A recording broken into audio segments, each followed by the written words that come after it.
Hello tout le monde et bienvenue dans une nouvelle vidéo. Aujourd'hui je vous retrouve pour un update lecture encore. J'avais accumulé pas mal de retard ces derniers temps et donc j'en ai 1 million à vous faire. Cette fois c'est un update lecture que j'ai voulu sous un thème un peu engagé. Et donc dans cette update lecture je vais vous proposer tout d'abord Loving Reaper de Jenny Ginnia. Ouais c'est ça, de Jenny Ginnia. Queen Kong de Hélène Vignal. Il faut que j'ai l'air plus sûre de moi. De Hélène Vignal. TDS, c'est plein de témoignages et de propos qui ont été recueillis par Tan. Et Bagarre érotique de Clou. On va commencer du coup par Loving Reaper de Jenny Ginnia parce que c'est le seul qui parle pas vraiment de féminisme mais qui parle plutôt des animaux. Et donc c'est un roman graphique qui a cette tronche là. Ah, je vais y arriver. Et je pense que vous avez déjà peut-être vu passer des planches parce qu'il y a pas mal de planches qui sont assez virales sur Facebook et sur Instagram. Et en fait c'est des petites histoires sur des animaux et comment ils meurent. Donc en général à cause de l'humain. Et à la fin il y a un petit texte écrit sur comment on peut éviter ça, pourquoi c'est grave, pourquoi c'est dangereux, avec des chiffres, c'est vraiment super cool. J'ai pleuré mais comme jamais, vraiment c'était super triste. Et en même temps c'était très tendre, très doux, parce que les illustrations des animaux sont trop belles, il y a des moments de complicité vraiment mignonnes entre certains humains et certains animaux, ou entre certains animaux, entre eux, ou entre la mort et certains animaux. Mais en même temps c'est très très triste, bon bah ça parle quand même de la mort, mais le personnage de la mort il est hyper touchant. Il me fait un petit peu penser à la mort de Terry Pratchett, qui est très pragmatique mais en même temps très très douce et très bienveillante avec les âmes qui le méritent. Il y a pas mal de choses très intéressantes et j'ai vu son Instagram à Jenny Ginnia avec déjà des planches qui sont pas dans celui-là, donc peut-être qu'il y aura un second volet. En tout cas c'est super cool et il y a une certaine partie de l'argent acheté pour ce livre qui est reversé à des associations pour protéger, sauver les animaux. Voilà, faudrait que je retrouve exactement ce qui est écrit. Mais c'est vraiment super chouette. Ça parle de plein de choses. Les animaux qu'on offre à Noël ou aux anniversaires, c'est pas des cadeaux, faut pas offrir les animaux, hein. Aux animaux dans les zoos, en cage, etc. Au plastique qu'il y a dans les océans et sur les plages et qui se retrouvent malheureusement dans le corps des animaux et qui participent à les tuer. Aux gens qui abandonnent leurs animaux. Non mais rien que de prononcer ces phrases, ça me fend le cœur. C'est pas possible quoi. Enfin voilà, il y a tout. Je trouve qu'elle a super bien abordé les sujets. C'est pas moralisateur, mais en même temps, ça prend assez par les sentiments pour que ça fasse un peu réagir, je pense. Donc voilà, vraiment lisez-le. Si vous aimez les animaux, lisez-le. Que vous soyez écolo, vegan, végé ou je sais pas quoi, lisez-le et voilà, venez m'en parler après. Mais c'est impossible de pas être pris par les tripes avec ce livre. Il était vraiment génial. On enchaîne avec Queen Kong de Hélène Vignal. Celui-là je l'ai acheté parce que Hélène Vignal elle était à Metz au festival Le Livre à Metz et elle a donné une petite conférence avec 2 autres femmes sur...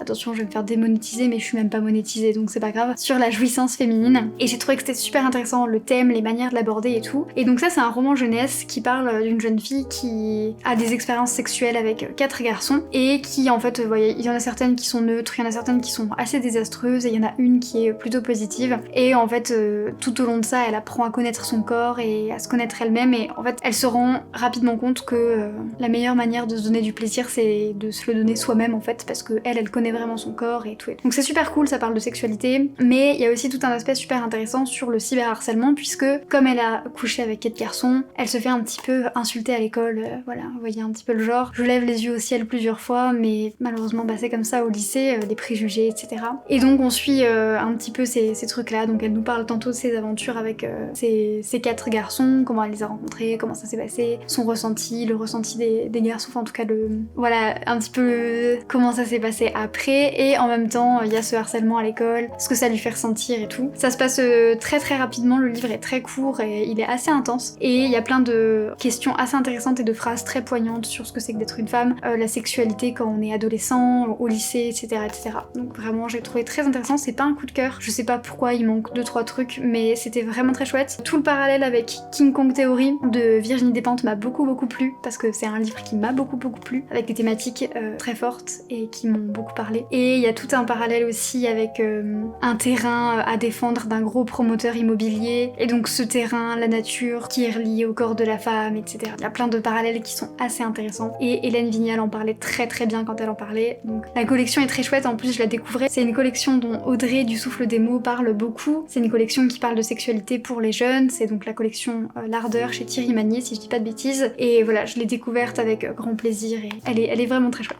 À cette conférence, il y avait une autre madame qui s'appelait Clou, en tout cas c'est son pseudo, et qui est travailleuse du sexe et qui a écrit un roman graphique qui s'appelle Bagarre érotique, récit d'une travailleuse du sexe. Donc c'est un roman graphique qui a un petit peu cette tronche là. Donc voilà, je sais que c'est un style qui est pas non plus... Enfin c'est pas très coloré, hein, il y a pas de couleurs, mais c'est très très chouette. Et il y a aussi des poèmes un petit peu par-ci par-là qui sont vraiment très cool. Donc ça parle de son expérience en tant que TDS, mais via son expérience, elle va aussi parler d'autres choses. Elle va parler de la condition des femmes, de l'oppression que le patriarcat fait subir aux minorités, les femmes, les personnes transgenres, les personnes migrantes, les personnes LGBTQI+. Voilà, je les avais un petit peu intégrées quand j'avais dit transgenre, mais je voulais aussi parler des personnes homosexuelles, etc. Et du coup, je trouve ça super intéressant parce qu'elle parle pas que de prostitution, mais en fait, elle parle aussi vraiment de pourquoi le système sociétal dans lequel on vit actuellement, il est nul à chier. Je suis vulgaire. Mais voilà, du coup, elle va proposer aussi des solutions. Elle fait pas que râler, elle propose aussi des solutions auxquelles elle a réfléchi, mais aussi auxquelles certaines autres personnes dont elle admire le travail ou quoi ont pu réfléchir. Et c'est super intéressant. Elle explique aussi pourquoi elle a voulu se lancer dans le travail du sexe, et c'est notamment parce que la société capitaliste dans laquelle on vit actuellement, elle est super naze, elle est méga oppressante, on n'a pas de temps pour soi, on gagne pas forcément beaucoup de thunes, on se tue la vie au travail, et du coup, pour elle, être prostituée, enfin de manière consentie, c'est son choix à elle, c'est quelque chose qui lui permet de gérer son emploi du temps comme elle le veut, de gagner peut-être un peu plus de thunes, et de pas avoir un patron derrière elle et tout, mais malheureusement la législation française, elle est vraiment nulle à chier, et elle l'aide pas du tout, voilà. Donc elle parle beaucoup de ça, de ces aspects de la loi qui craignent, et de comment on pourrait arranger les choses, donc je vous laisse découvrir évidemment. Il y a des points sur lesquels je suis moins d'accord avec elle, parce que, après c'est... Enfin, pas sur la prostitution, je veux dire, j'ai aucun avis sur... Enfin, j'ai un avis, mais je veux dire, j'ai pas d'expérience, donc je vais pas commencer à faire la meuf qui parle. Mais elle parle aussi beaucoup de relations amoureuses, et elle parle beaucoup de polyamour, c'est quelque chose qu'elle met beaucoup en avant, qu'elle valorise, et je comprends son point de vue, mais c'est vrai que là-dessus, je la rejoins pas du tout. Voilà, sachez que y a ces tropes-là qui sont évoqués, donc elle parle pas que de prostitution, vraiment, elle parle de tout plein de choses sur la femme, le patriarcat, le capitalisme, les relations amoureuses et tout, les dictates, c'est vraiment vraiment génial. Je l'adore, je la trouve trop cool. Quand je l'écoutais parler, déjà j'étais fascinée, je me suis dit ok, j'ai envie que ça devienne une de mes copines, elle est trop cool. Et là j'ai lu donc Bagarre érotique, et c'était un énorme coup de cœur qui m'a mis une grosse claque, et à la fin il y a plein de conseils pour être l'allié des TDS, et donc c'est vraiment vraiment chouette. Et du coup j'étais sur ma lancée, j'avais envie de lire plus de trucs sur les TDS, et j'ai donc trouvé en librairie juste après TDS. Ce livre, il est composé en 4 parties. La première partie, c'est des témoignages de travailleuses du sexe. Ça va être des prostituées, mais pas seulement, ça va être aussi des camgirls, des... Bah, là maintenant je sais plus, mais voilà, il y a un peu tout, c'est surtout des prostituées, mais voilà, il y a un petit peu de tout, histoire de montrer que le travail du sexe, c'est pas que de la prostitution, c'est tout. Il y a plein de choses. Il y a une deuxième partie qui est plus des interviews, des entrevues en fait. La personne qui a recueilli les propos, elle a été voir des personnes qui peut-être auraient pas donné leur témoignage. Donc à ce moment-là, ça va être des personnes qui sont pas forcément allophones, donc qui parlent pas forcément la langue du pays, donc le français. Ça va être des personnes en situation irrégulière, des personnes migrantes, des personnes qui font pas forcément staff parce qu'elles en ont envie. Et donc c'est intéressant hein, parce qu'il y a vraiment tous les points de vue, et comme c'est des témoignages, c'est pas juste l'autrice qui nous raconte, c'est vraiment tout le monde nous raconte son expérience, et chacun choisit de raconter un souvenir, donc ça peut être autant un souvenir positif qu'un souvenir négatif, ce qui fait que au final on a un tableau assez large de ce qu'est le travail du sexe par les principaux intéressés. Dans la troisième partie, on a vraiment des données plus théoriques sur le travail du sexe, la législation, etc. C'était super intéressant, c'était un petit peu lourd, mais comme c'est assez court, ça se lit très très vite et très bien. Et enfin, en dernière partie, on a des témoignages de personnes qui ont demandé les services de travailleurs du sexe. Donc c'était intéressant aussi parce que ça permettait de montrer un petit peu comment ça se passe, quel est le processus, à quel moment on requiert à ce genre de service, quel profil ont les personnes qui requièrent à ces services-là, les sentiments qu'ils éprouvent, etc., etc.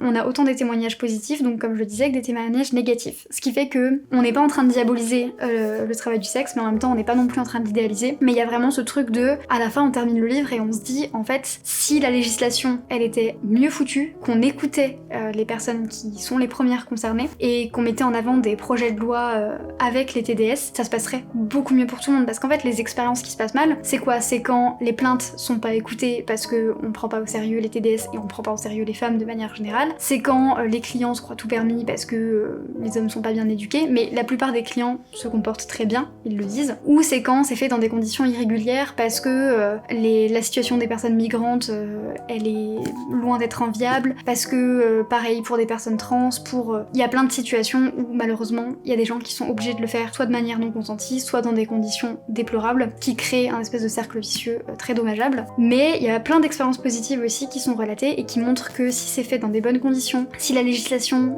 elle est positive et qu'elle est derrière et qu'il y a du soutien de l'État français, qui a plein d'aides derrière, voilà, c'est un travail comme un autre en fait. Et il y a des hauts et des bas, mais comme dans tous les tafs, je veux dire, il y a plein de gens qui se lèvent le matin, ils ont pas envie d'aller bosser, c'est pas pire ou c'est pas mieux. Mais encore une fois, il y a personne de mieux placé pour en parler que des gens concernés. Moi je suis pas concernée, mais voilà, j'ai lu les livres et je vous dis mon ressenti, et je vous dis, il y a personne de mieux placé pour en parler que les premiers concernés. Ça reste un choix. Quand c'est consenti, la prostitution, c'est consenti, et vous pouvez pas dire à quelqu'un non mais tu te rends compte, pourquoi tu fais ça, etc. Si la personne le fait et qu'elle a envie de le faire, c'est son choix, il faut le respecter. Maintenant, si c'est pas consenti, le problème c'est peut-être pas la prostitution, c'est peut-être la politique de migration, d'immigration d'un pays, ou en tout cas d'accueil d'un pays, c'est peut-être la politique législative en faveur ou non de la prostitution d'un pays, et comment les lois elles sont mal faites. Ça peut être aussi voilà, comment on éduque mal certaines personnes, mais le problème c'est pas la prostitution. J'ai conscience que c'était une vidéo qui était un peu plus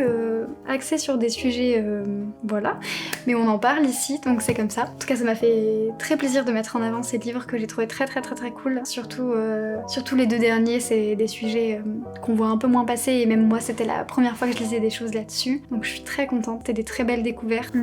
Par contre, celui-là, un petit trigger warning, parce que y a pas toujours que des expériences positives, il y a beaucoup de témoignages, et il y a un ou deux témoignages avec des petites violences, des choses comme ça, donc à faire attention si vous êtes un peu sensible ou si vous avez vécu des choses un petit peu difficiles, mais sinon il est vraiment bien et vraiment très intéressant et vraiment très bien. Sur ce, n'hésitez pas à vous abonner, activer, liker, mettre un commentaire, tout ça, et je vous dis à la semaine prochaine.